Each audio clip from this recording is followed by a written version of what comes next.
Chers frères et sœurs, dans la série des apôtres appelés par Jésus au cours de sa vie terrestre, c'est aujourd'hui l'apôtre Barthélemy qui retient notre attention. Dans les antiques listes des 12, il est toujours placé avant Saint Matthieu, alors que le nom de celui qui le précède varie, et peut être Philippe ou bien Thomas. Son nom est probablement d'origine araméenne, Bartholomaï. Nous ne possédons pas d'informations importantes sur Barthélemy. En effet, son nom revient toujours et seulement au sein de la liste des 12 et ne se trouve donc au centre d'aucun récit. Cependant, il est traditionnellement identifié avec l'apôtre Nathanaël, un nom qui signifie « Dieu a donné ».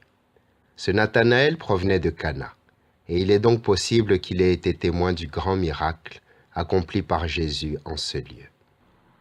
L'identification des deux personnages est probablement motivée par le fait que ce Nathanaël, dans la scène de vocation rapportée par l'évangile de Jean, est placé à côté de Philippe, c'est-à-dire à la place qu'occupe Barthélemy dans la liste des apôtres rapportée par les autres évangiles.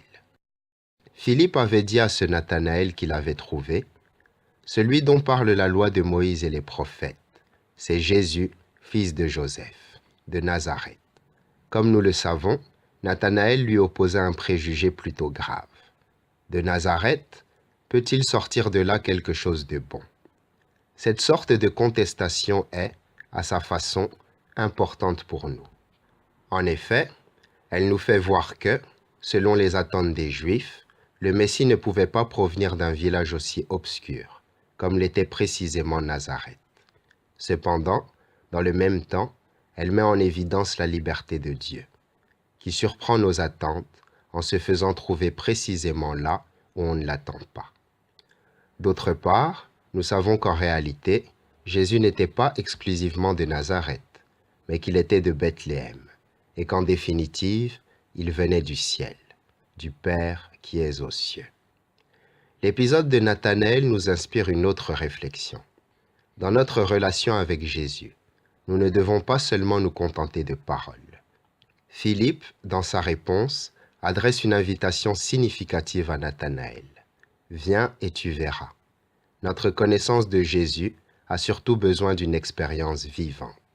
Le témoignage d'autrui est bien sûr important, car généralement, toute notre vie chrétienne commence par une annonce, qui parvient jusqu'à nous à travers un ou plusieurs témoins. Mais nous devons ensuite personnellement participer à une relation intime et profonde avec Jésus.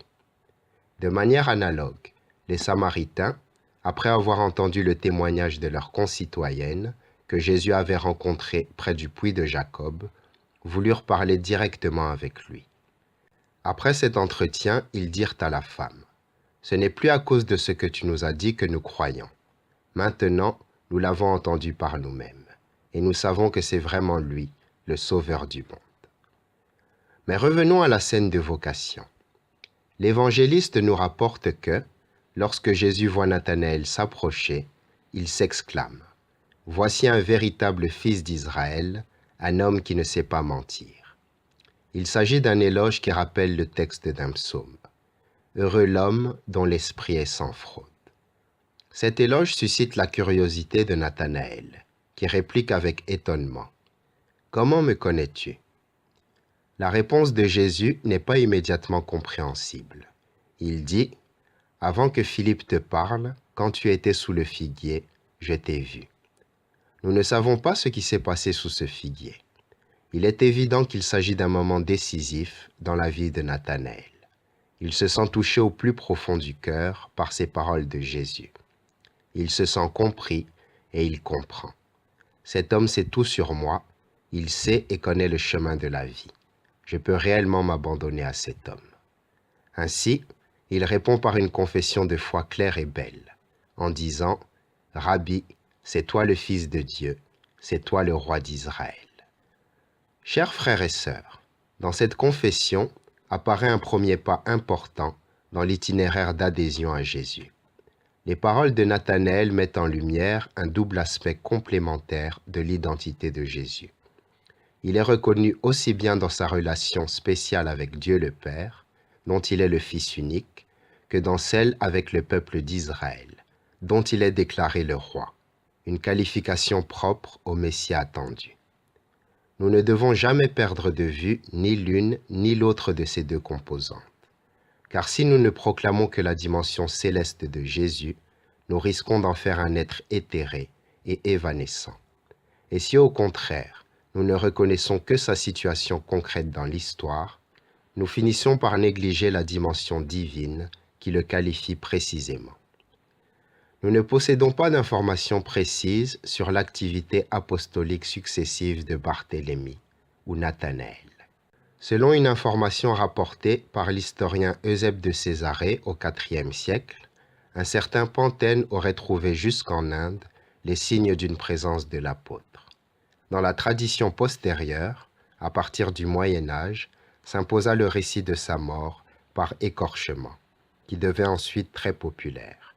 Il suffit de penser à la très célèbre scène du jugement dernier dans la chapelle Sixtine, dans laquelle Michel-Ange peignit saint Barthélemy qui tient sa propre peau dans la main gauche, et sur laquelle l'artiste laissa son autoportrait.